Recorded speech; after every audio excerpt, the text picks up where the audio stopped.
a nivel mundial, lo que nos lleva a preguntarnos que quizás también está entrando dentro de esto que proponemos como paradigma de la multipolaridad.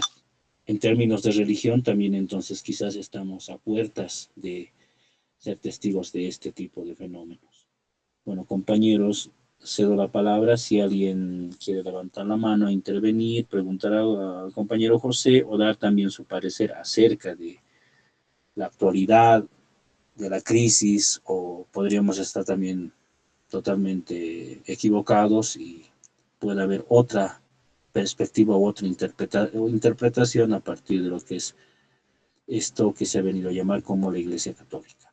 Compañeros, sírvanse levantar la mano. Adelante. Adelante, Juan Manuel. Muy buenas noches a todos. Ante todo, muchas gracias por la exposición. Más allá de relacionar tal vez con el aspecto teológico, que es un poco un tema muy ajeno a nuestra formación, creo que es un tema bastante propio, y trato de relacionar un poco más con el tema contemporáneo que traen los papas, que es el tema político mayormente. Cuando vemos un poco la estructura de cada papa históricamente, ha tenido una línea bien demarcada. Como explicabas, por ejemplo, hay una vinculación muy interesante de Francisco con ciertas corrientes ideológicas.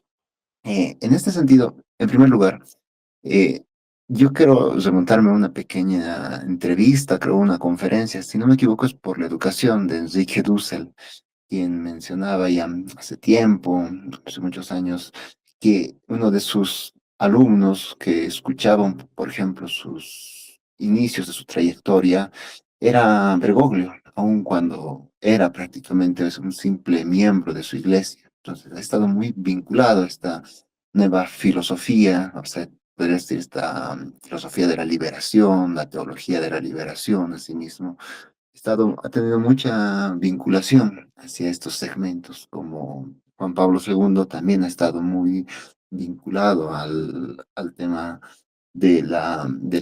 podríamos decirse, del desligamiento de Polonia del comunismo.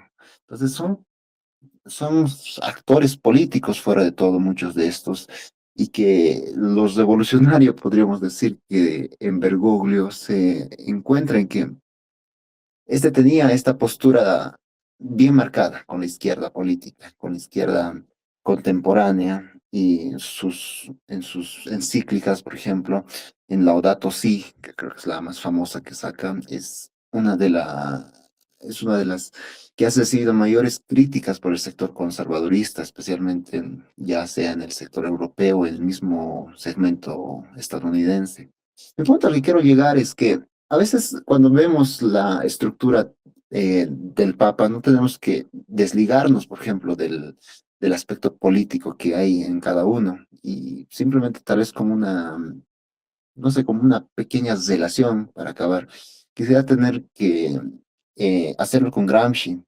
Gramsci, que es en su obra, de sus cuadernos, desde el primer tomo se puede encontrar un poco ese resentimiento que hay contra la religión, esa lucha que puede haber. Y Gramsci, en cierto sentido, termina de alguna manera aceptando y entendiendo de que la religión es algo tan fundamental, tan primordial dentro de la conducta, dentro del mismo individuo, porque ya él lo dice, que entre el burgués y el segmento más popular, tenía que haber un vínculo y la religión católica habría construido este vínculo bastante bueno, entonces no podía, él negativamente decía, no podíamos, aún teniendo este rechazo a la religión, desligarnos del prototipo religioso. Y él hablaba, por ejemplo, que el príncipe moderno, aquel actor político revolucionario, no puede ser básicamente más que un intento de reemplazar a la religión tradicional, al fenómeno, por ejemplo,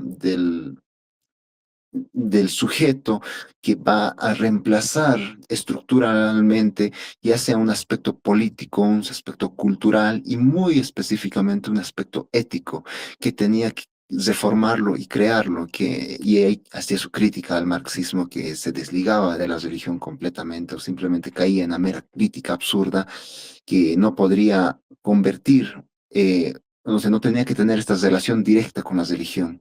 Entonces, mi punto tal vez como consulten acá, entonces, yo entiendo, no sé si estaría tan lógico decir que actualmente el Bergoglio ha estado muy vinculado hacia estos segmentos de la izquierda política contemporánea del siglo XX, específicamente, o de finales de los 90, donde se va a articular esto.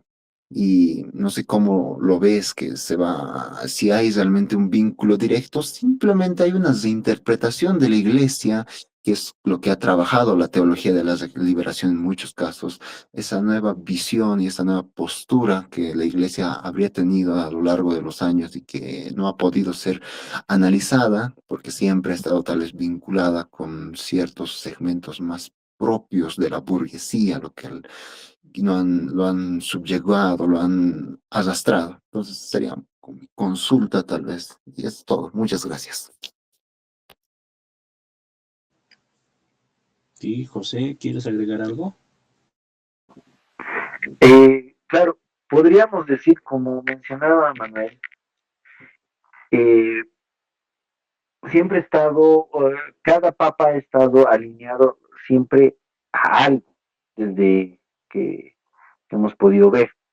En este caso, creo que el Papa Francisco sí ha estado alineado un poco más hacia la izquierda porque ha tenido bastante, eh, diremos, permisidad con ciertas dictaduras como la venezolana, como la nicaragüense, pero le ha dado con todo a El Salvador, ¿no?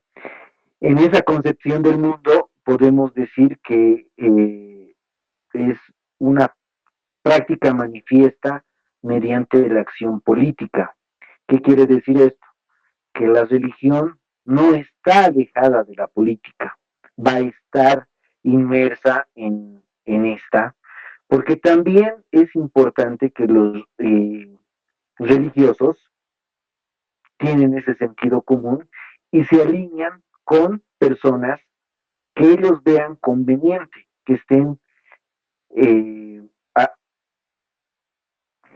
en esa misma línea política que puedan tener, en esos mismos intereses. Por ello, creo que estoy muy de acuerdo con lo que decía Manuel al principio, y decir que la iglesia no está fuera de esa acción política. Sí.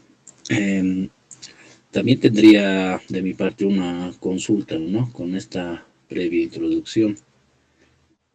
Muchas veces se entiende a la Iglesia Católica como en el sentido político, como que esa sería una de las críticas que se le hace, ¿no? Desde una posición anacrónica, que todavía mantiene como una especie de teocracia. El Vaticano vendría a ser uno de los, o el último estado teocrático en el sentido de conservador, que se remonta a los tiempos medievales. Lo interesante está en que mientras se hace las críticas hacia otro estado teocrático, moderno, entre comillas, como es el Estado Islámico de Irán, la República Islámica iraní, se nos viene la pregunta, ¿no? Hay un sentido político en esto. ¿Cómo es que se hace la crítica y se tira las piedras hacia lo que es un Estado iraní en el que el Ayatollah Khamenei tiene mucho poder de influencia, incluso él decide cuándo se va a la guerra, entonces tiene bastante poder político. En cambio, lo que es el Papa, a la cabeza del Estado del Vaticano, tiene ciertas atribuciones o ciertas influencias que pueden, de alguna manera, influir no solo en un mandatario de Estado, sino en todo un continente ya sea el americano, el europeo, cuando se pone a hacer este tipo de decisiones. Además, mencionar que sus conexiones políticas, las conexiones educativas que tiene, las influencias, todo ello están dentro de esta ecuación que hace de esta pregunta de si está en un periodo de decadencia la Iglesia Católica post Francisco I, podría también ser ese signo, ¿no? De que esa crítica de que los teocentrismos, por lo menos vistos como un anacronismo desde lo que es una herencia medieval, ya estarían entonces también cayendo o estarían mutando. ¿Qué dirías acerca de esto, José? Bueno, en este caso, primero, con el tema de Irán, si bien es son más chiitas en este caso, hay creo un mayor porcentaje de chiitas donde están peleados con los sunitas, en este caso de la religión musulmana. Pero parte de un punto fundamental donde ellos están invirtiendo bastante dinero, tanto chiitas y sunitas, para islamizar Europa.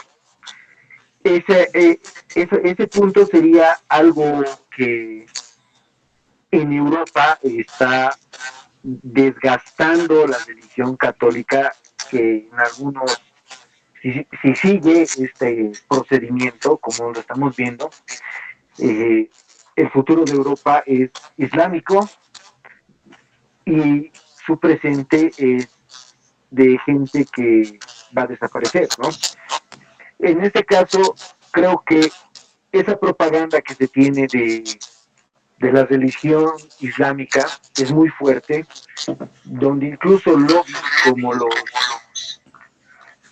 como los LGBT, lobbies como los de ese progresismo de izquierda, satanizan a la religión católica, pero enaltecen a la religión islámica, ¿no? Y nada de feminista tiene ninguna religión tiene nada de feminismo, ¿no? Pero vamos a ser claros que la religión islámica es una de las religiones más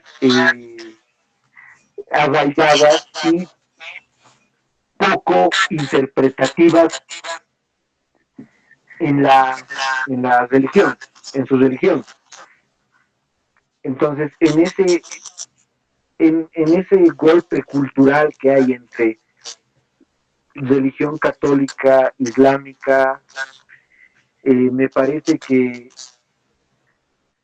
hay ciertas similitudes que podríamos, si revisamos el Corán y la Biblia, pero hay que tomar en cuenta quienes toman más literal las escrituras y quienes las van interpretando.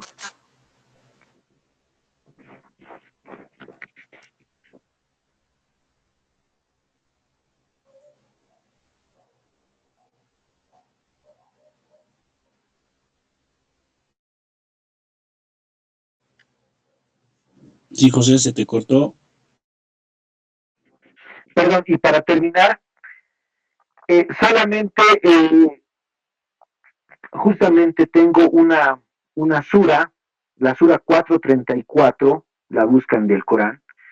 Esta sura básicamente dice que los hombres son superiores en todo aspecto a las mujeres, ¿no? En cualidades que Dios ha elevado a estos por encima de aquellas. Estos hombres pueden emplear bienes, pueden tener las mujeres más virtuosas si son obedientes y sumisas, y si no lo son, las van a reprender, incluso con el castigo más alto, te dice, ¿no?